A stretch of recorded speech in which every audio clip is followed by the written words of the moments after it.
그것들이 어떻게 개발되는지 어떻게 사용되는지를 같이 봐야 적절한 관계 맺기가 가능하다라고 보고 있습니다. 근데 앞에 짚어주신 것처럼 사실 저희가 실제로 그렇게 우리와 대화를 하고 언젠가는 물질적인 형체도 가지게 될 것이라고 저는 생각이 드는데 그런 이들을 보면 사실 거기에 대해서 굉장히 공감을 하고 거기서 위안을 얻는 사람들도 분명 발생할 것 같습니다. 굉장히 많을 수도 있을 것 같은데요. 교수님은 특히 이런 기계 사교 로봇이라고 표현을 하셨는데 이런 것에 의존하고 인간과의 접촉을 피하면 우리가 결국 더 깊은 외로움에 빠질 수밖에 없다라고 말씀해 주셨습니다. 외로움을 왜 꼭 인간들과의 교류로 해서야 할까요? 예, 미리 어떤 답을 말씀드릴 수는 없고요, 사실은. 예. 일단 첫 번째는 외로움이 문제라고 하는 인식은 많이 있다고 생각합니다. 예컨대 일본이나 영국에서는 외로움부가 있고요, 장관이 임명되어 있는 상태입니다. 그래서 국가적인 수준에서도 외로움, 고독이라고 하는 것이 질병을 일으키는 원인대로 담배도 훨씬 위험하고 또 독거노인도 굉장히 많고 고독사도 많습니다. 혼자 살기 때문에 생겨나는 여러 가지 사회적 이슈들이 있고 그것이 굉장히 큰 사회적 문제라고 말씀드리고 그 다음에 외로움을 타고 고독하고 그거를 또 회피하고 싶고 또 친밀하게 누군가 지내고 싶은 것은 인간의 본성일 것 같아요. 자연스럽게 인간을 해결하는 것이 잘 바람직하겠으나 현재 사회 구조가 그렇게 되지 않기 때문에 일부 그 기계나 로봇을 통해서 해소할 수 있다고 생각합니다. 근데 이제 문제는 얼마만큼, 그러니까 인간관계를 대체할 정도로 너무 과하게 의존하는 것이 바람직한가라고 하는 문제가 하나 있는 것이고, 그러니까 뭐 불가피하게 필요할 수도 있습니다. 예컨대 그 독거노인들이 되게 많이 늘어날 가능성이 있는데요. 뭐 바람직하게 우리 전통 정서상 자식들이 찾아가면 좋겠지만 좀 잘 바쁘니까 자주 못 가지만 아는 자주 못 가지만 이렇게 케어 로봇을 보내가지고 로봇이 부모님 상태를 좀 저기를 해주면 좋겠다라고 생각할 수도 있겠죠. 그리고 실제로 파로 같은 로봇들이 이제 그 양로원 같은 데 사용되면은 그 노인들이 느끼는 외로움이 좀 줄어든다는 보고들도 있어요. 심리적인 안정감도 주고 그걸 이제 본인이 그 대상을 케어하면서 이제 정서적인 만족감도 느끼고 그런 효과가 분명히 있을 것 같은데 그래서 그런 보조적인 효과를 당연히 부정할 필요가 없고 필요하고 하긴 해야 되는데 근데 한 번 더 생각해 보면 뭔가 바꿔야 될 때 뭐가 더 좋을까?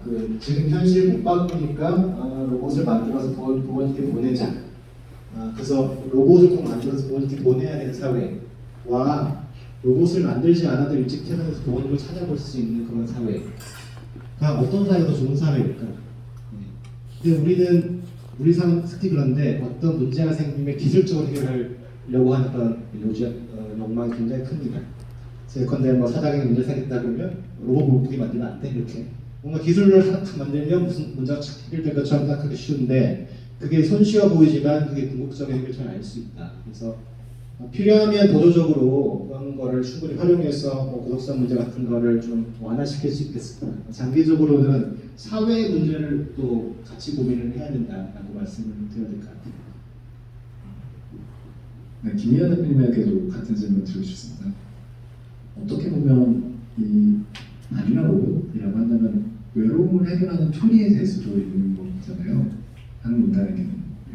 방금 교수님께서 중요한 점 짚어주신 게 로봇이라는 게 노동력을 대체한다라는 정의가 있다 말씀하셨는데 최근에 굉장히 재밌는 생각을 하기 시작한 게 뭐냐면 프로그램의 결정을 대체하는 게 더 쉽다 이런 생각을 하기 시작했습니다. 그게 뭐냐면 블록체인의 스마트 컨트랙이나 주권 있는 프로그램 이런 얘기가 이제 나오는 건데요. 예를 들어서 요리 로봇을 만드는 건 굉장히 어려운 일입니다. 요리는 복잡한 작업이기 때문에 그래서 노동 중에는 난이도가 너무 높아서 이게 될까라는 싶을 정도의 복잡한 작업을 인간이 하는 부분이 분명히 있습니다. 그런데 그거에 비해서 제가 내리는 대부분의 결정들은 제 입으로 그야지 그렇지만은 이 별로 선택지도 없고 뭐 예를 들면 정관에 있는 대로만 해야 되고 혹은 뭐 내가 CFO다 그러면 회계를 할 때 그 건덕지가 별로 없습니다. 아마 높은 자리로 갈수록 그걸 많이 느낄 텐데 그래서 혹시 이러한 결정을 내리는 부분이 프로그램으로 대체된다면 인간은 그 프로그램의 결정에 따라 이제 행동을 하게 될 텐데 그렇게 되는 사회가 더 좋은 건가라는 생각을 해본 적은 있거든요. 그랬을 때 마치 약간 좋은 동사무소를 가진 마을처럼 느껴질 텐데 모든 것이 어려운 결정들이 아름답게 내려지는 상황에서 인간은 최고의 복지를 누릴 수 있지 않나? 이런 생각까지는 해본 적이 있습니다. 네, 그래서 사실 이런 로봇들 그런 로봇들이 나오면 사실 로봇 인권에 대해서도 이런 이야기하시는 분들이 있을 것이다라는 생각이 들긴 하는 것 같습니다. 로봇 인권이라고 하기는 좀 그렇고 로봇 보안이라고 말해야 될까요? 만약에 완전히 독립된 하나의 시스템으로서 존재할 수 있는 AI가 발생해서 완전히 독립되어서 사고하고 자신이 활동하고 아이덴티티까지 거기서 쌓여가는 AI가 생긴다면 이들을 하나의 존재로서 우리가 인정해야 할까요? 김미연 대표님부터 말씀 드리겠습니다. 저는 그 본질적으로 아까 이게 인간이 아니다라는 점을 굉장히 많이 강조를 했는데 그럼에도 불구하고 이를 옳게 대하는 건 반드시 필요하다고 생각합니다. 그것이 인간과 비슷한 지위든 또 다른 지위든 간에 어쨌든 우리가 닮은 존재가 등장했고 우리랑 비슷하게 행동하거나 우리를 닮았을 때 이를 함부로 하거나 뭐 얘가 이제 얘는 노예다 뭐 이런 걸 했을 때 분명히 뭐 로봇은 감정을 느끼지 않으니까 어떻게 해도 상관없겠지만 인간에게 좋지 않다. 예를 들어서 가정부와 거의 흡사한 로봇이 있을 때 인간 가정부에겐 하지 않을 일을 로봇에겐 한다던가 이런 행동을 했을 때 아이가 있다고 생각하면 분명히 그걸 하지 말라고 할 거라는 거죠. 제대로 대우해라. 그렇게 함부로 로봇 대하는 거 아니다. 그랬을 때 인간에 준하는 대우를 해줘야 된다라고 저는 생각합니다. 인간을 위해서 그렇게 해야 된다. 그렇게 생각을 하고 있습니다. 결국 그러면 하나의 존재가 될 수는 없다는 입장이시네요. 존재론적으로는 네, 그 본질이 아니라 우리를 위해서 그런 결정을 할 수 있다. 네, 차임 교수님께서 다시 한번 질문해 주십시오. 네, 아주 장기적인 전망하고 단기적인 걸 나눠볼 필요가 있을 것 같고요. 네, 아주 장기적으로 SF에서 등장하는 인공지능 같은 게 나올 수 있느냐? 의식도 가지고 감정도 느끼고 문제도 가지고 자식도 있고 이런 거. 그거는 미지수죠. 이게 논리적 불가능하냐? 저는 그렇다고 보지는 않는데 논리적으로 가능할 텐데 인간도 뜯어보면 단백질이 되니까 가능할 텐데 그런 로봇이 나오면 어떻게 대우할 거냐? 그거는 인간처럼 대우를 된다고 생각합니다. 근데 문제는 당분간은 그런 게 안 나올 것 같고요. 그러면 아까 대표님 말씀처럼 인간을 닮긴 했으나 인간의 어떤 본질적 요소는 없고 사실 의식이 없거나 감정을 느끼지 않고 그렇지만 행동은 인간 비슷하게 하는 그런 에이전트들과 저희가 상호작용해야 될 것 같거든요. 그럴 때 그 대상을 어떻게 대우할 것인가 중요한 이슈 같고요. 저도 거의 공감하는데 아까 존재라고 말씀한 사실은 좀 더 그 법적이나 철학적으로 얘기하면 인격체죠. 훨씬 인격으로서 그냥 단순한 물건이 아닌 것으로서 대화되는 것 같아요. 제가 여기 여자 망가뜨리면 그냥 배상하면 되지만 사람을 망가뜨리면 그냥 배상하면 끝난 건 아니고 인격을 침범하기 때문에. 그런데 좀 비추어 볼 수 있는 사례가 동물이에요. 동물의 권리에 대해서 요즘에 많이 생각하고 계실 텐데 한 200년, 300년 전만 해도 동물이 그냥 기계와 똑같거나 아니면은 뭐 인간과 정말 다른 거라고 생각해서 어떤 권리를 요구하거나 그렇지 않았거든요. 그럼에도 불구하고 그 존재를 잘 대우해야 된다는 의식들은 점점 더 늘어. 지금 뭐 동물권 많이 이제 동물권을 봐야 되지 않더라도 동물이 권리가 있다고 주장하는 사람도 있지만 동물이 권리가 있는 상태가 아니더라도 그거를 잘 대우해야 된다고 할 때는 비슷한 논리입니다. 왜냐하면 동물을 대할 때 우리가 갖고 있는 습성이라고 하는 게 생겨서 그 습성이 인간에게도 발휘된다는 거예요. 근데 특히 로봇은 인공지능이 이제 인간 닮게 만들었다는 거 아니겠습니까? 인간 닮은 어떤 존재를 우리가 대할 때 습성이라고 하는 게 생길 텐데 그 습성은 결국 인간한테 발휘된다. 그래서 그 자체가 뭐 의식이 있거나 감정의 상태가 아니더라도 그것이 인간적인 반응을 하는 그런 에이전트라면 인간의 준하는 방식으로 대화하는 것이 아주 좋겠다 그렇게 생각하고 있습니다. 네, 이 질문에 대해서는 챗GPT에게도 한번 물어보겠습니다. 완전히 온전히 독립되어서 사고하고 자신만의 아이덴티티를 만들어가는 AI가 있다면 이를 하나의 인격체로 인정해야 할까요?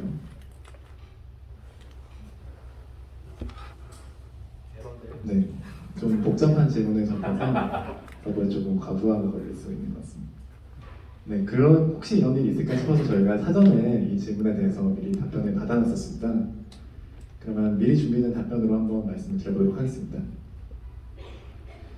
이 질문은 굉장히 AI가 독립적으로 존재할 수 있느냐라는 질문은 굉장히 복잡하고 논쟁의 여지가 있는 질문입니다. 사실 이 업계 산업 아직까지 AI는 인간에 의해서 조종되고 만들어지고 있습니다. 그들 자신이 스스로 어떤 자아를 만들어내기는 어렵다고 볼 수 있는 거죠. 하지만 AI 기술이 계속해서 발전한다면 만약에 우리가 여기서 우리는 AI를 의미하는 것입니다. AI 시스템의 발전을 보고 이들이 어떤 스스로 아이덴티티를 만들고 생각하는 과정을 만들고 자기가 시작했을 때 프로그래밍과는 독립되어서 존재할 수 있다면 만약에 이런 AI 시스템이 만들어진다면 이는 굉장히 많은 인격과 관련된 질문들을 세상에 던질 것이라고 생각됩니다. 누군가는 이러한 시스템 AI가 자신만의 인격을 만들 수 있을 것이다 라고 말을 할 테고 어떤 독립된 개체로서 존중된다고 할 수도 있겠죠. 누군가는 아직까지도 이는 단순히 기계에 불과하다라고 말하기도 할 겁니다. 인간과는 다르게 존중되어야 하고 어떠한 권리나 보호를 받을 수 없다는 거죠. 우리에게 중요한 것은 우리가 AI 기술의 굉장히 초기 단계에 있다는 것입니다. AI 기술은 스스로 뭔가 새로운 기술을 만들어내기 위해서 굉장히 많은 분야에서 연구가 이루어지고 있습니다. 따라서 앞으로 이런 AI 기술의 생성에 대해서 더 많은 이야기들을 나누고 이들이 어떤 객체로서의 성격을 가질 수 있을지 더 많은 논의가 필요할 것 같습니다. 챗GPT는 항상 뭔가 질문을 던졌을 때 결론을 내리진 않고 이런 부분에 대해서 생각이 필요하다라는 식으로 답변을 하는 것 같습니다. 하지만 뭐 굉장히 이런 부분에 대해서 저희가 이야기한 내용들을 굉장히 많이 다뤄주고 또 주목할 이야기를 하는 것 같긴 한데요. 사실 AI 기술은 저희에게 어떻게 보면 하나의 새로운 기준을 제시할 것 같습니다. 챗GPT의 답변을 보면서 생각이 들었던 게 지금까지는 저희가 사실 살아오면서 굉장히 다양한 아이덴티티 그리고 사고 방식을 가지면서 살아왔죠. 인간에게는 이런 가치 체계가 생기는 이유가 굉장히 많은 지역도 있고 사회적인 어떤 구조나 그런 영향을 굉장히 많이 받으면서 가치관이 형성되기 때문입니다. AI 기술을 보편화는 사실 이런 부분에서는 좀 일편향된 세상을 만들어갈 수도 있을 것 같습니다. 교수님께서는 이렇게 AI 기술이 계속해서 발전하는 미래에 지금보다 더 다양한 가치들이 존중하는 세상이 될 거라고 보시나요? 아니면 더 편향되는 가치들이 존중하게 될 것으로 보시나요? 예, 그 어려운 질문인데요. 알고리즘을 학습하고 그거를 그 테스트해가지고 내보냈을 때 한 가지 특성은 모든 거를 일반화하고 정형화하는 겁니다. 그래서 표준적인 답도 보시면 아시겠지만 굉장히 표준적이고 정형적인 답을 내기 마련이거든요. 물론 프로그램을 하기 따라서 이상한 답을 내달라고 요구할 수도 있겠으나 대체로는 그런 게 물론 이제 특정한 분야에서는 그게 시장 가치가 있을 텐데 예술이라든 이런 데서는 근데 이제 범용 알고리즘은 아마도 상당히 이제 표준적인 답을 하는 것을 요구될 거라고 생각됩니다. 그랬을 때 이제 여러 가지 다른 의견을 갖고 있는 사람들 사이의 의사소통에 이게 도움이 될 건지 반대가 될 건지는 좀 생각을 해봐야 되는데 저는 이제 잘 모르겠어요. 도움이 안 될 가능성이 굉장히 높다. 그러니까 이게 계속 이제 전형적인 답변을 늘어놓는 이런 존재와 자꾸 생활을 하다 보면 우리 자신도 그런 쪽으로 끌려 들어가게 될까? 아니면 그런 답을 하는 존재가 있기 때문에 우리 좀 특별해지기 위해 다른 답을 하려고 애를 쓸까? 이건 사실 두 가지 갈래가 있는데 좀 모르겠다는 생각이 들고 이제 아마 지켜봐야 되지 않을까 생각합니다. 네, 이 질문에선 김희연 대표님께도 같이 여쭙고 싶습니다. 네. 사실 저는 AI를 만약에 제가 동시 통역처럼 쓸 수 있다면 뭘 해달라고 할 것 같냐면 지금 내가 하는 말이 이 사람한테 기분이 좋을 것 같아, 나쁠 것 같아를 항상 입력을 해서 내가 뱉으려고 하기 직전에 얘가 삐삐삐 소리를 내게 해서 아 이거 아니구나라고 말해주고 우험 답안을 말해주는 거를 꼭 차고 싶거든요. 왜 그러냐면 저는 이제 이과니까 이제 팩폭을 할 때가 많습니다. 그거는 실패한 것 같은데 뭐 이런 느낌이죠. 근데 그걸 듣는 순간 그 사람은 엄청난 좌절감을 느낄 수 있잖아요. 성격에 따라서. 그럴 때 얘가 아니야 그런 말은 쓰면 안 돼라고 해준다면 제 언어 능력이나 이런 이 공감 능력에 많은 도움이 되지 않을까 이런 생각을 했습니다. 오히려 그러면 더 생각이나 이런 커뮤니케이션 분에서 개선해 줄 수 있다라는 생각이신 거겠네요. 네, 그래서 어느 날 제가 너무 많이 바뀌어 있으면 이걸 쓰고 있구나. AI는 어디에 들어가 있는 네, 사실 채팅이나 이런 편지나 EBS 때는 충분히 활용해서 실제로 저 하고 있거든요. 왜냐하면 또 제 이메일 숙성이 세 줄을 안 넣는다는 특성이 있는데 이게 굉장히 무례할 수 있습니다. 뭐 적어도 교수님께 쓰면은 날씨는 어떠셨는지요, 뭐 해야 되잖아요. 그래서 그게 너무 힘든 거예요. 그래서 그런 부분을 AI가 도움을 준다면은 아무래도 좀 더 나은 인간이 될 수 있지 않을까 그런 생각을 했습니다. 네, 그러면 굉장히 AI와 함께하는 미래가 사실 저는 기대도 많이 되는 것 같아요. 그러면 대표님이 생각하는 10년 뒤에 AI와 인간의 모습을 표현해 주신다면 어떤 모습이세요? 그래서 이제 약간 우스갯소리를 하면 그게 있어야 될 것 같아요. 모두가 이걸 쓴다고 했을 때 서로의 기분을 모두 해치지 않는 방향으로 평화가 이제 된다고 가정을 해보겠습니다. 그러면 이제 내가 소개팅을 딱 나왔다 그러는데 너무 마음에 드는 말만 서로 해서 좋아지면 안 되잖아요. 이거는 사실과 다르니까. 그랬을 때 여기에 이제 빨간 불이 있어서 지금은 AI를 쓰고 있습니다. 이렇게 알려줘야 공평하다. 그것까지 뭐 매너 모드가 켜져 있는 네, 상태라고 그런. 그거를 알려주는 법이 전 반드시 통과돼야 된다고 생각합니다. 네, 차은택 교수님께도 10년 뒤에 AI와 함께하는 미래 보고 싶어요. 10년 뒤 생각 안 해봤는데 내일 하루도 생각하기 힘들어서 네. 점점 더 많이 이제 사용될 거는 분명할 것 같고요.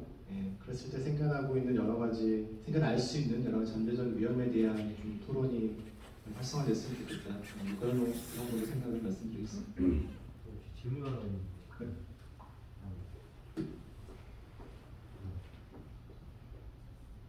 무거운 질문은 아니고요. 뉴럴링크에 대해서 여쭤보고 싶은데 혹시 그런 뉴럴링크가 그런 기능을 하신다면은 대표님께서는 그거를 이제 착용을 하실 건지. 그 머리에 싣는 그거 말씀이시죠? 사실 그것이 그렇게까지 유용하지 않다는 것이 좀 연구가 많이 되고 있습니다. 일론 머스크가 좀 약간 오버한 게 아닌가 이번만큼은. 뭐 많은 부분 다른 부분도 있지만 그게 뇌에 이제 직접 박아서 받는 시그널이 이 피질에 박는 것보다 훨씬 유용한 건 맞는데 이게 패턴을 알기도 어렵고 개인차도 있을 뿐더러 이거를 심고자 하려는 사람이 상식적으로 웬만하면 안 심을 거잖아요. 근데 훨씬 좋은 구간이 많이 있거든요. 예를 들면 손목 같은데 이런 데는 신경이 바로 지나가기 때문에 제가 손을 움직이고 싶다 생각만 해도 반응을 하게 만들 수가 있습니다. 그래서 사실 실용적으로 뉴럴링크는 그렇게까지 이제 유용하지 않은데 아마 질문의 의도에 답을 하면 그런 게 있다고 했을 때 쓸 거냐, 그러니까 익스텐션 나의 능력을 익스텐드 할 수 있는 약간 성형할 거냐 뭐 이런 느낌인데요. 훨씬 잘생겨질 수 있으면 성형을 할 거냐 이런 느낌인데 잘 모르겠습니다. 사실 그게 저는 지금 성형을 안 한다 주긴 한데 그게 지능에도 적용될지 잘 모르겠습니다. 네, 그러면 AI에게도 저희와 함께하는 10년 후의 미래에 대해서 한번 물어보고 싶습니다. 챗 GPT가 생각하는 10년 후에 인간과 AI의 모습은 어떤 모습일까요? 네, 인간과 AI의 10년 후의 모습을 정확히 말씀드리기는 좀 어렵습니다. AI의 분야는 계속해서 발전하고 있고 굉장히 다양한 분야에서 적용이 이루어지고 있기 때문인데요. 관련된 분야가 어떻게 발전해 나가느냐에 따라서 미래 다양한 적용이 될 수 있을 것 같습니다. 예를 들어보자면 AI는 계속해서 통합하는 서비스를 제공할 수 있도록 발전해 나가고 있습니다. 10년 후에는 AI 기술이 더욱 발전해서 우리는 더 많은 AI 기술의 채택을 볼 수 있을 것 같고 이는 특정 분야에 얽매이지 않고 산업이나 건강 아니면 대중교통, 금융과 같은 분야에도 적용이 될 수 있을 것 같습니다. 굉장히 많은 분야에서의 AI의 적용은 개인의 삶에서 굉장히 큰 차이들을 만들어낼 것 같고요. 예를 들어서 우리는 더 강화된 AI의 버추얼 어시스턴트 혹은 퍼스널 어시스턴트가 함께 할 수 있을 것이다 라고도 생각할 수 있을 것 같습니다. 종합해서 말하자면 AI와 인간의 10년 후의 모습은 더 통합화되고 더 서로 간 더 많은 관계를 가진 모습이 되어갈 것이라는 부분입니다. 어떤 인격적인 그리고 문제를 고려하는 것도 중요하겠지만 부정적인 영향들을 최소화하는 것도 필요할 것 같습니다. 라고 합니다. 네, 그러면 지금까지 대담을 한번 이렇게 진행을 해봤는데요.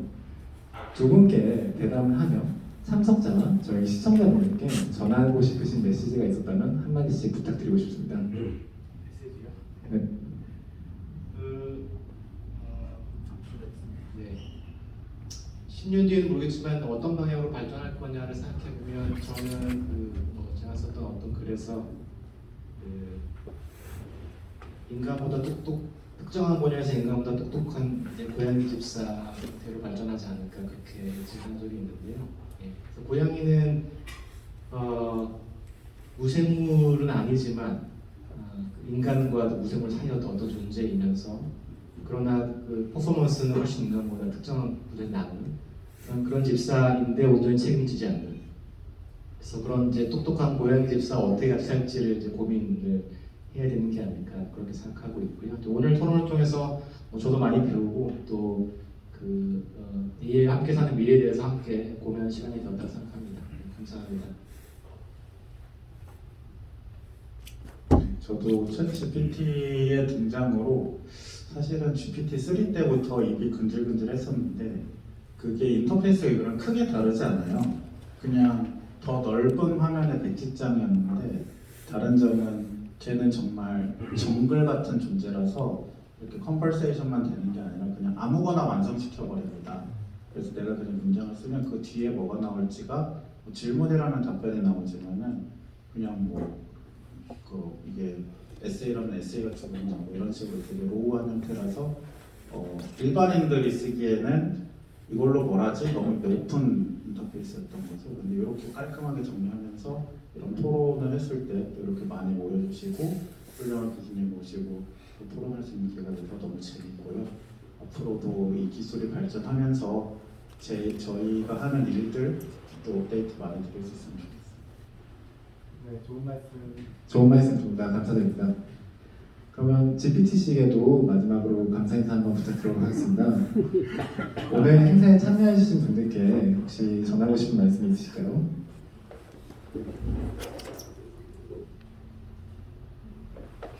언어 모델로서 제가 개인적인 어떤 성향이나 욕망이 있지는 않지만 오늘의 이 대화에 초대해 주셔서 감사합니다. 하지만 저는 어떤 여기서 정보나 어떤 질문에 대한 답을 해결하기 위해서 있고 만약에 여러분들이 어떤 토픽이나 정보에 대해서 저와 함께 알아보고 싶다면 언제든 저에게 여쭤봐 주세요.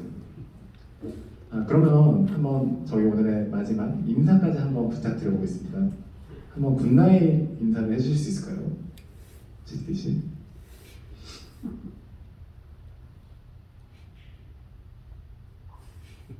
마지막 순서를 여쭤보셔서 또 고민이 많이 되시나 봅니다. 오늘 AI의 미래를 다루는 이야기에 저를 초대해 주셔서 정말 감사합니다. 제가 제공해드린 정보와 이야기들이 여러분들께 도움이 되었으면 좋겠고요. AI 분야는 계속해서 발전하고 있는 분야입니다. 저는 오늘 행사에 참여해주신 모든 참여자분들 모두 계속해서 개인의 여정을 나아가시고 이렇게 재미있고 굉장히 빠르게 발전하고 있는 기술에 대해서 더 많은 이해를 가져가시길 바랍니다. 만약 이렇게 저희가 제공한 정보들에 대해서 더 많은 질문이 있으시다면 언제든지 주저하지 마시고 저와 함께 해주세요. 오늘 좋은 밤 되시길 바라겠습니다. 네, 이것으로 저희가 준비한 토론 주제가 모두 끝났습니다. 오늘 밤 인공지능의 기술과 미래에 대한 토론에 참석해 주셔서 진심으로 감사드립니다. 저희는 오늘의 대담으로 다양한 관점과 인사이트를 들어볼 수 있었으며 오늘의 이야기가 여러분들께도 더 다양한 생각과 시선을 전했기를 바라겠습니다. 인공지능 기술은 사회에서 굉장히 양질의 변화를 일으키고 있습니다. 산업 분야부터 의료 분야까지 정말 여러 분의 효율성을 우리가 느낄 수 있었는데요. 하지만 동시에 인공지능을 개발하고 사용할 때 고려할 부작용과 윤리적 문제에 대해서도 달랐습니다. 오늘 이 중요한 대화에 참여해주신 여러분께 다시 한번 감사드리며 마지막으로 Q&A를 진행하도록 하겠습니다. 두 분께 먼저 한번 제가 여쭙고 싶은 게 있는데 제가 오늘 진행을 하는 게 어떻다고 느껴지셨는지 한번 여쭙고 싶습니다. 모르겠습니다. 저도 챗GPT랑 같이 하는 건 처음이라서 아마 역사적인 날이 아닐까. 제가 사실 오늘 이 자리에 저 최동일 기자로서 앉아있긴 했지만 저의 오프닝 멘트와 마무리 멘트 그리고 질문의 3분의 1은 제가 챗GPT를 이용해서 작성해달라고 한 멘트였습니다. 저는 그 멘트를 단순히 한국어로 번역을 해서 여러분들께 전달했을 뿐이었는데요. 이렇게 챗GPT가 실제로 우리의 삶에 뭔가 의미 있는 아웃풋을 줄 수 있겠다라는 것을 많이 느낀 것 같습니다. 네, 그러면 실제 Q&A 한번 진행해 보도록 하겠습니다. 네. 두 분께 여쭤보고 싶은데 AI 기술로 가장 발달된 산업 환경이랑 가장 없어질 산업 현대식이 어떤 것이 예상되는지 좀 질문을 여쭤보겠습니다.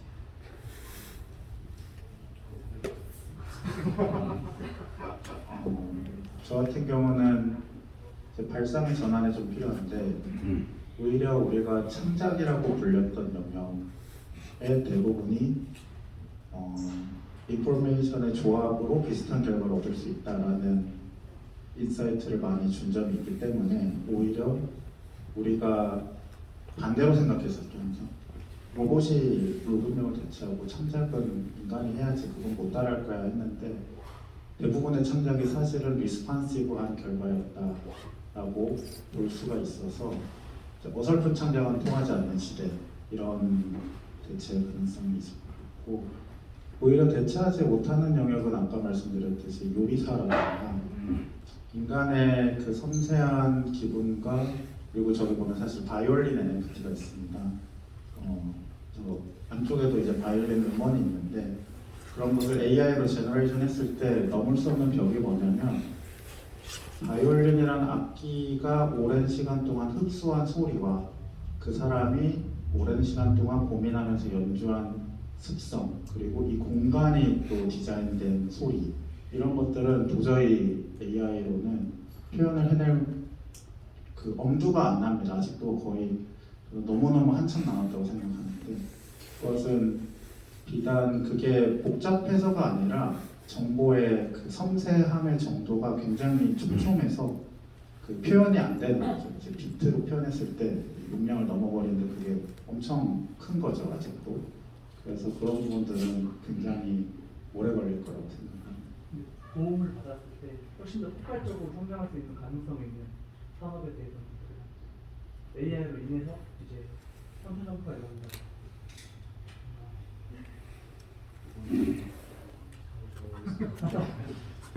예, 저는 모르겠. 그러니까 말씀하신 것처럼 정신노동 중에 일부는 오히려 자동화되기 쉬워서 육체노동보다 그러니까 과거에는 기계들이 육체노동을 대체를 해왔는데 AI는 정형화돼 있고 그 패턴을 추출하기 쉬운 정신노동의 일부를 상당히 빠른 속도로 대체할 가능성이 있을 것 같고요. 오히려 이제 그 아주 섬세하게 신체에 작용을 해야 되는 발레 댄서는 아마 대체가 안 될 겁니다. 뭐 그다음에 그 사람과 직접 만나서 정서적인 상호작용을 해야 되는 경우, 창의적인 이런 것들이 대체되지 쉽지 않은 역량이라고 사람들이 뭐 브링글프슨이나 비슷한 사람들이 얘기하는데요. 그런 역량이 있는 분야가 아마 대체가 느릴 것 같은데 지금 질문하신 거는 어떤 인더스트리가 더 본격적으로 산업적으로 발전할까 아니면 사실 모르겠는데, 그러니까 그 대체되면 그 분야가 AI가 점령하기 때문에 더 발전한 건지 안 하는 건지 사실 저는 감이 없어서 말씀드린 거예요.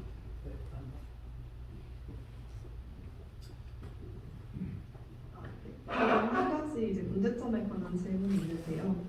지금 AI 분야에서 힘들었던 이유가 인간에게는 상식이 있지만 로봇에게는 상식이 없기 때문에 그 상식을 익히는 과정이 상당히 많이 필요하다고 생각을 했고, 그 다음에 인간이 생각하는 것 중에 하나라도 바뀌게 되면 그걸 또 학습시켜야 되기 때문에 그만큼의 시간이 소요된다고 생각을 합니다.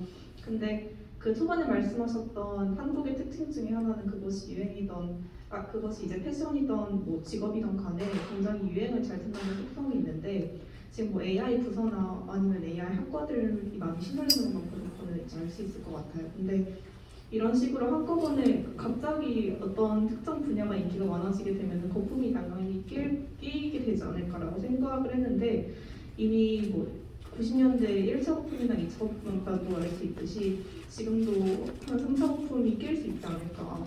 저는 지금 AI가 유망하다고 해서 그쪽 직업을 가졌는데 또 막상 그 시대가 되게 되면 굉장히 한꺼번에 가라앉게 되는 그런 시기가 오지 않을까라는 생각이 들어서 이에 대한 생각을 듣고 싶어서 질문드렸습니다.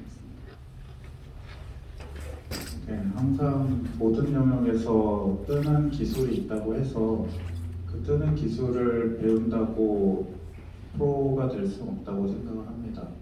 예를 들어서 포토샵이 유행을 한다고 포토샵 학원을 다닌다고 좋은 디자이너가 되는 건 아니듯이, 우리가 AI 인더스트리가 뜬다고 했을 때 AI를 직업을 늘린다거나 뭐 툴을 배운다거나 하는 그런 코스들이 직업 AI의 이름을 달고 나오는 것들이 펀더멘털한 사고방식에 영향을 주지 않을 경우가 굉장히 많다고 생각하고요.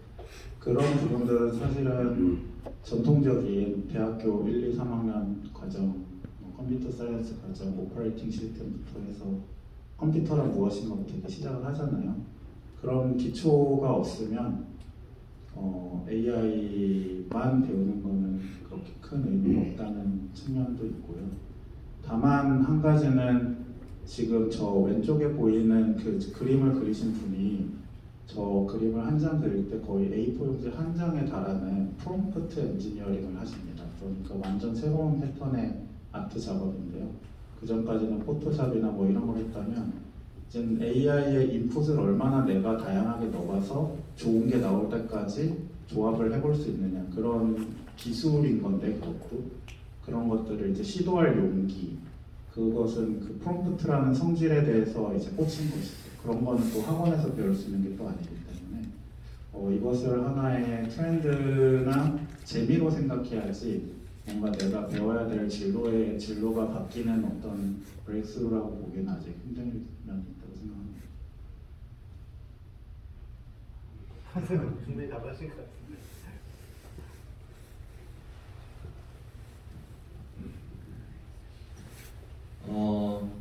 최근에 저희 회사 이사님과 제가 이 챗 GPT를 보면서 스레드 기능이 새로 생긴 걸 보고 굉장히 놀라워했습니다. 그래서 이 스레드 기능을 통해서 좀 더 내가 원하는 답을 더 세분화하고 결론을 얻을 수 있는 게 굉장히 신선했는데, 저는 이 스레드 기능을 보다 보니까 이런 게 가능하면 어떤 개인 프라이빗한 어떤 커스터마이징한 AI, 나에게 맞는 최적화된 그런 AI 개발도 가능할 거고, 분명히 어디선가 구글 같은 거대 기업이 개발을 하고 있을 것 같은데요.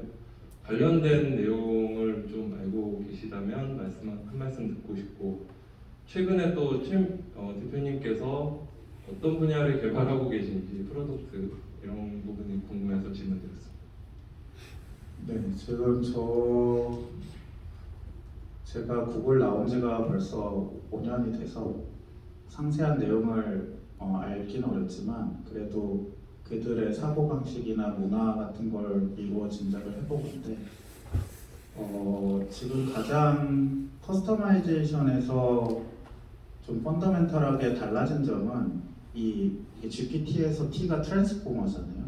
트랜스포머의 논문 제목이 Attention is all you need입니다. 그러니까 사람이 집중하는 그 패턴을 좀 거기서 아이디어를 얻어가지고 뉴럴넷에 이게 길잖아요. 질문이 지금 스레드가 길단 말이에요. 지금 스레드 얘기하셨으니까 보통 퍼스널라이제이션이라 하면은 이게 길어지면 길어질수록 내가 어느 부분을 봐야 될지가 되게 중요한 이슈인데 그 부분에서 어텐션이라는 거를 수학적으로 이제 정의를 하면서 이제 그 이후에 수많은 트랜스포머 전용 서비스가 나올 정도로 이제 폭발적인 성장이고 이것도 그거의 일부라고 볼 수가 있습니다. 이 향상도. 그랬을 때 말씀하신 것처럼 아직도 연구할 분야가 많고 이 어텐션이라는 것을 잘 활용했을 때 커스터마이제이션에서 우리가 이제 구글 지금 뭐 예를 들어 유튜브 추천 같은 경우는 상당히 좀 오래된 알고리즘이거든요. 이제 추천 기반이.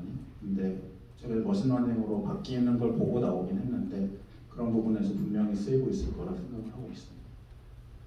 최근에 나온 거에 그리고 제가 하는 일은 이 공간이 어떤 공간이냐면요.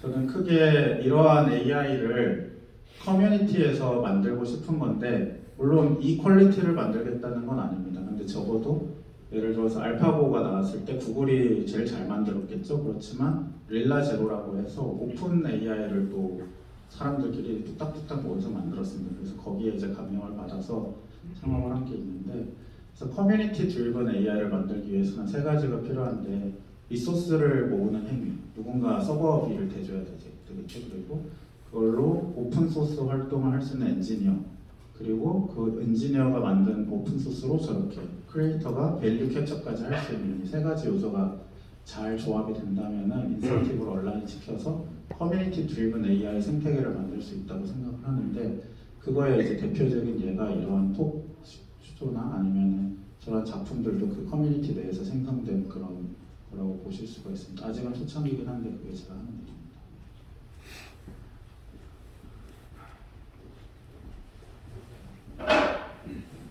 네, 저는 오늘 이 GPT를 처음 봐가지고 좀 많이 놀랐는데요. 좀 그냥 일반인의 시선으로 여쭤볼 게 좀 있습니다. 기자님이 질문하셨을 때 한국어로 말씀하셨는데 그 GPT는 영어로 대답을 했는데 바로 이제 질문하신 거를 이렇게 답변을 한 건가요 혹시? 그건 아니고요. 한국어로 근데 해도 되긴 됩니다. 네. 근데 저 뒤에서 지금 엔지니어가 복붙한 겁니다. 제가 지금 때부터 작성했어요. 그러면 한국말로도 할 수 있다는 말씀이에요? 네, 한국말로 해도 결과가 잘 나오는 편입니다. 그러면 오늘은 어쨌든 이렇게 좀 보여주시기 위해서 좀 빠르게 진행하려고 이렇게 좀 네. 예. 그렇지만 답변은 실시간으로 제공된 게 맞고 아까 깜짝 놀랐는데 거의 동시 통역 수준으로 쭉쭉쭉 하시더라고요. 깜짝 놀랐습니다. 그러면 실제로 사용할 때는 이거보다는 속도가 살짝 느린 건가요? 한국어는 살짝 느린데요. 그렇게 인식할 수 있을 만큼 차이가 있지는 않아요. 그러면은 이게 이제 그 방대한 데이터가 있는 것 같은데 이 데이터의 원천 이 소스는 구글이나 뭐 이런 검색을 사용하시는 건지? 네, 이제 페이퍼 상에는 그 기록을 정확히 측정을 해야 되기 때문에 오픈 데이터, 그러니까 웹 데이터죠. 웹상의 모든 텍스트를 넣었다. 근데 그 데이터는 사실상 굉장히 표준적인 또 그 데이터를 표준적으로 모으는 또 페이퍼들이 있습니다. 그래서 그 페이퍼에 있는 데이터를 사용해서 이 기록들을 이제 매기는 건데 그 이외에 여기에 쓰인 거는 그거만을 쓰면 결과가 이제 이상한 게 많이 들어가거든요. 웹의 그 정글 상태의 데이터가 들어가는 거니까. 그래서 여기서는 어떻게 보면 GPT-2 때부터 쌓아왔던 오픈 AI의 데이터들을 이제 그 담당자들이 이렇게 좀 애매하게 문제 없게 답변할 수 있는 거를 엄청 많이 넣은 겁니다. 그래서 지금은 사람들이 썼을 때 이 정도면 훌륭해라고 말한 퀄리티로 그 피드백 루프를 돌렸다고 보시면 돼요. 그러면은 실시간으로 만약에 그 최근 만약에 오늘 지금 현재 일어나는 일까지 대화가 되려면 시간이 좀 더 필요하겠습니다. 그게 이 모델 사이즈 특성 때문에 그런데요. 한 번 돌리는데 10억에서 100억 사이의 튜닝 비용이 드니까 이들도 함부로 이걸 업데이트하지 못하고요. 예, 큰 마음 먹고 모아가지고 개선하고 모아가지고 개선하고 이런 식으로 업데이트를 하다 보니 2011년 한때 모델이 나쁜 거죠. 마지막 질문인데 그 교수님께서 말씀하셨던 게 감정을 약간 느끼는 감정에 대해서 말씀하셨는데 감정을 느끼지는 않는 거죠. 현재 이제 그렇습니다. 그거는 확실히 사람과 전에 다릅니다. 예, 알겠습니다.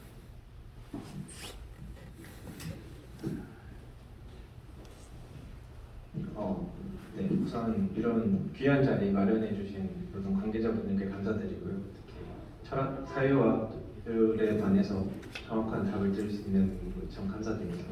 일단 김민현 대표님 말씀을 드리면서 아까 통계적인 얘기도 말씀하시면서 저는 챗 GPT를 보면서 사람들이 반응을 하고 신기해하는 것이 사실 저것은 코딩이고 숫자인데 사람이 보기에 되게 그럴듯해 보이는 답을 엄청난 많은 학습을 통해서 표현한다라고 저는 이해를 했는데 이것이 제대로 이해를 한 것인지 궁금합니다. 일단 저희가 바둑 AI를 봤을 때 바둑 기사들이 신의 한 수다 이런 말을 쓰잖아요. 내가 생각하지 못한 수를 줬을 때 AI에게는 이거는 우리가 흔히 영어 단어를 25,000자 정도 쓴다고 하니까 25,000자의 영어 단어를 사용한 바둑판 같은 겁니다. 그래서 사람들이 좋아할 만한 조합의 워드들이 있을 거잖아요. 그것을 기분에 맞게 맞춰줄 수 있도록 최적화해서 뱉어주는 거 그렇게 생각하시면 돼요. 저도 실질적으로 이 대화를 해보면서 착각을 인지부조화가 오는 거죠. 사실 사람이 아닌데 계속 되게 그럴듯한 말을 해서 대꾸를 해주니까 근데 지금 대표님께서 말씀해주신 걸로 해소가 된 것 같고 그다음에 아까 주권이 있는 그 AI 스마트 컨트랙트를 말씀하셨었는데 그것에 대해서 조금 더 얘기를 해주실 수 있으실까요? 그건 어떤 얘기였냐면요. 우리가 우버 택시를 탈 때요. 그게 자율주행을 한다고 좀 점프해서 생각을 해볼게요. 그랬을 때 내가 마음에 안 들면 우버에 전화를 할 수가 있습니다. 너 왜 AI 이렇게 만들었어? 너 때문에 미팅 늦었잖아. 컴플레인을 할 수 있죠. 근데 그 우버라는 기업의 결정 구조를 스마트 컨트랙으로 대체할 수가 있습니다. 그러면 이 스마트 컨트랙 자동차는 블록체인 상에서 커뮤니티가 운영하는 서버에서 커뮤니티 엔지니어가 만든 코드로 돌아가기 때문에 알아서 주유를 하고 알아서 경로를 찾고 알아서 타이어가 펑크나거나 하면 고치고 자기가 번 돈이 또 스마트 컨트랙트에 저장이 되니까 그 알고리즘에 의해서 그냥 패턴대로 움직일 뿐입니다. 그러면 이제 전화할 데가 없어지는 거죠.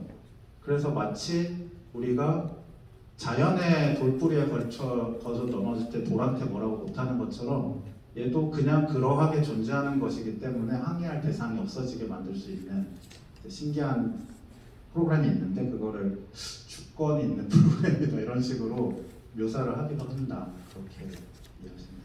그러면 그렇게 이제 스마트 컨트랙트를 통해서 자동화가 되는 것인데 그래도 유지보수를 하는 데 있어서는 인간의 영역이 아직까지는 필요하다라고 이해를 해도 될까요? 네, 그럼요. 지금 말한 건 완전 많은 점프를 한 거고요. 지금 올라가는 프로그램은 굉장히 작은 단위의 파이낸셜 오퍼레이션, 돈을 거래하는 정도만 되고 그것도 이제 오류가 많아서 많은 사태가 벌어지고 그러고 있으니까. 감사합니다. 마지막으로 가벼운 질문 하나 드려도 되겠습니까? 대표님에게 이제 양자택일을 하라고 하면 AI, 그 다음에 블록체인 어느 것이 더 선택하시는 게 좋으실지. 네, 저는 블록체인 회사를 지금 하고 있습니다. 감사합니다.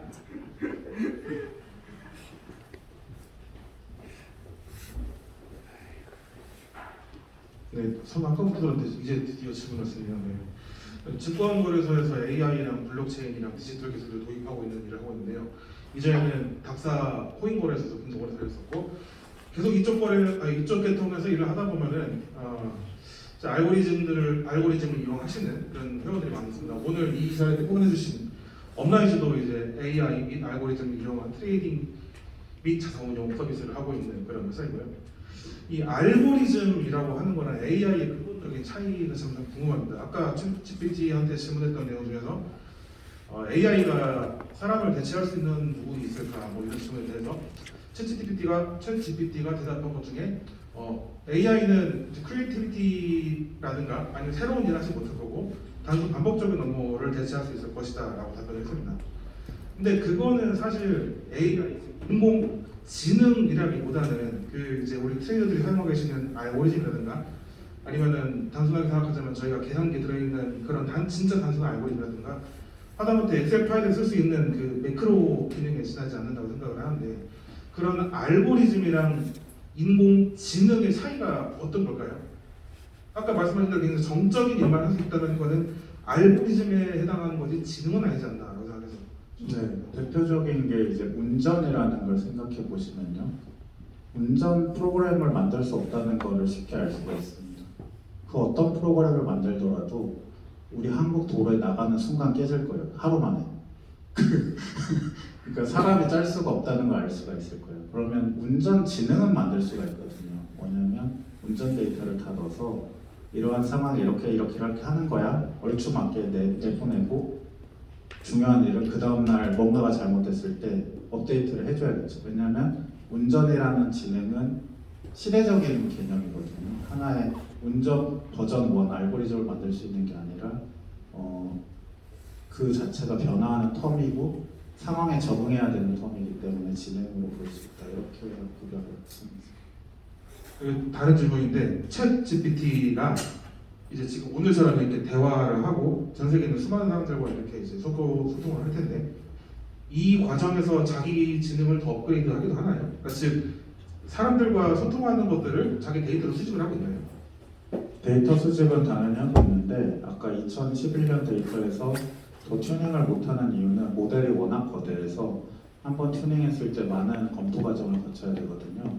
그러면 왜 이거를 실시간처럼 느껴지느냐?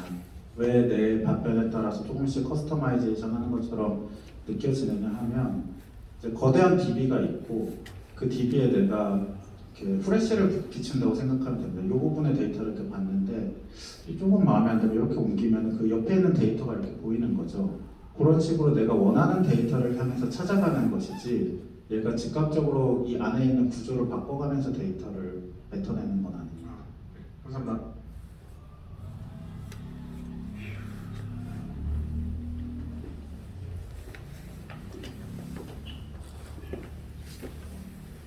네, 감사합니다. 많은 좋은 답변을 해주셔서 너무 감사합니다. 제가 궁금한 것 중에 하나는 처음에 오픈 AI를 저는 달리 2를 통해서 알게 됐거든요. 달리 2가 굉장히 이미지를 잘 만들어내는 부분에서 근데 조금 시간이 지나니까 그 스테이트 디퓨전이라고 해서 오픈 소스로 이렇게 풀어주는 게 나와서 또 다른 점을 하는 걸 봤었는데요. 이 챗 GPT 같은 경우도 이제 얼마 있으면 또 유료화한다는 그런 얘기가 있는데 혹시 뭐 이런 식으로 좀 스테이블 디퓨전처럼 이렇게 오픈할 수 있는 그런 연구들을 하는 데가 있는지 그게 좀 궁금하고 두 번째는 혹시 여기 커먼 컴퓨터에서는 그럴 좀 계획이 있으신지 두 가지가 좀 궁금합니다. 네, 저희가 하는 일은 이제 스테이블 디퓨전 같은 경우 오픈이 되자마자 저희 커뮤니티에 올려놨고요.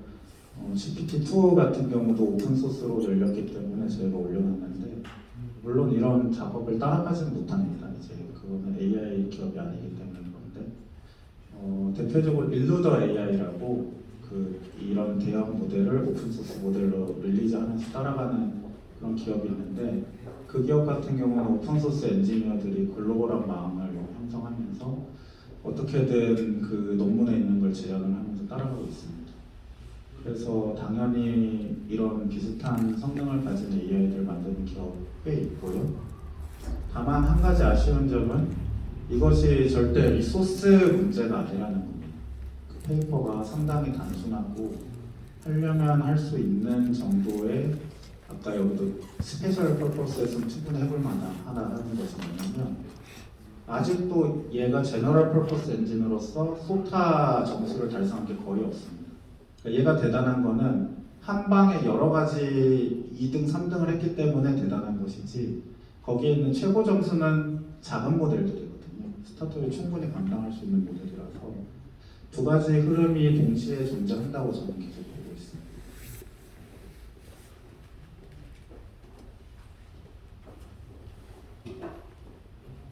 네, 안녕하세요. 저는 학부 때는 영어학이랑 인공지능을 공부하고 지금은 교육대학원에서 한국에서 교육, 특히 영어 교육에 대해서 공부를 하고 있습니다. 아까 대학교 1학년 수준에서의 어느 정도 괜찮은 학부 에세이는 이 챗GPT나 GPT-3가 생성해낼 수 있다고 하셨는데 그렇다면은 그 정도를 쓸 수 있는 능력을 가진 학생을 넘어서 특히 대학 교수님께서도 계시니까 그 이상의 사고를 할 수 있는 학생들을 이제 대학에서 선발을 해야 한다고 생각하는데 아직도 현재 수능은 단순 정보 인출 수준에 그치는 것 같습니다. 그렇다면 앞으로의 대학 입시는 어떤 식으로 이제 발전을 해야 어떤 식으로 바뀌어야 이 미래 사회의 학생들의 역량을 잘 평가할 수 있을지 여쭤보고 싶습니다. 네, 입시제도 함부로 건드는 게 아니라 그래서 그냥 개인적인 생각을 말씀드리면 입시제도를 뭐 이렇게도 바꾸고 저렇게도 바꾸고 정권 바뀔 때마다 시도하고 하지만 이게 정말 쉽지 않은 것 같아요. 워낙 경쟁이 심하기 때문에 무슨 제도를 써도 사교육이 따라붙고 또 부작용이 발생하고 그렇게 되는데 이상적으로는 좀 경쟁이 완화된다는 그 조건 하에서 그리고 그에게는 공정성 시비가 붙지 않는다는 그 전제 하에서 그게 사실 제일 어렵거든요. 한국 사회에서 점수를 원하는 거는 이제 공정성 때문에 눈에 보이는 점수가 아니면 승부가 안 되니까 이제 그 점수를 바라는 건데 이제 굉장히 큰 점프입니다만 만약에 그 이슈가 해결된다면 만약에 그 공정성 이슈가 그렇게 심각한 이슈가 아니라면 사실 뭐 굉장히 비현실적인 일입니다. 사실인데 그렇다면 뭐 시대를 볼 수 있는 것 중에 하나는 이제 그 다카오라의 방식으로 서술형을 제출하는 거죠. 그래서 객관식으로 뭐 할 수도 있지만 좀 뭐 일부는 이렇게 특정한 주제에 대해서 길게 글을 써보고 자기 관점을 녹여서 글을 써보고 그런 훈련을 어릴 때부터 이렇게 하는 건데 정말 이상적인 얘기입니다. 현실적인 제안을 드린 건 아니고요. 그리고 한 가지 뭐 그 대응하는 방법은 이제 사람들이 얘기하는 게 구술 시험 보자는 건데요. 그러니까 글 써보고 와서는 확인이 안 되니까 이제 글 써온 게 있으면 그걸 물어볼 수 있겠죠. 어떤 의미를 썼니, 뭘 썼니, 뭘 쓰고 싶었니, 이 얘기 어떻게 디벨롭이 될 수 있을까? 뭐 그렇게 이제 질의응답 몇 번 해보면 정말 썼는지 그리고 어떤 생각 갖고 썼는지를 알 수 있으니까 그래서 그게 한 가지 대안이긴 한데 그러려면 저 같은 이제 선생님들이 2배, 3배로 일을 해야 됩니다. 네, 오늘 양질의 토론 너무 감사합니다.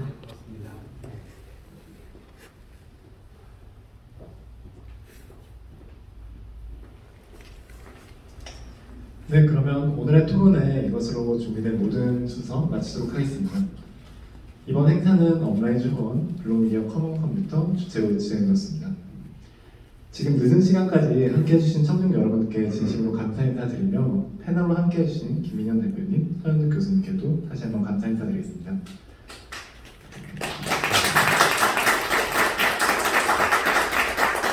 네, 늦은 시간까지 함께해 주셔서 감사합니다. 지금까지 사회를 맡은 블록미디어 최동혁 기자였습니다. 감사합니다.